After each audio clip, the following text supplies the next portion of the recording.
विधानसभेवर भाजपनं दावा केलाय। मावळ विधानसभेत भाजपकडून तयारीला सुरुवात झाली आहे, तर मावळमधील लोकसभेची जागा शिंदेंच्या शिवसेनेनं जिंकलेली आहे। मात्र विधानसभेवर आता भाजपनं दावा केला आहे। मावळमध्ये भाजपचा आमदार निवडून येणार असा विश्वास व्यक्त केला जातोय।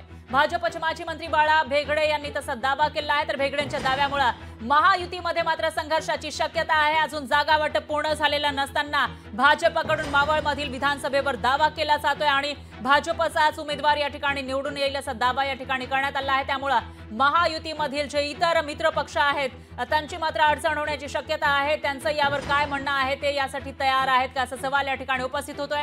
जर नसतील काही आक्षेप असेल तर मात्र महायुतीमध्ये संघर्षाची शक्यता आहे।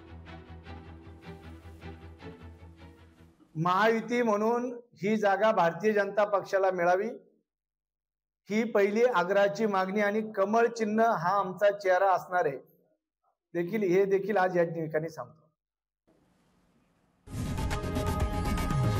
लोकशाही मराठी ऐका, पहा, जागरूक रहा।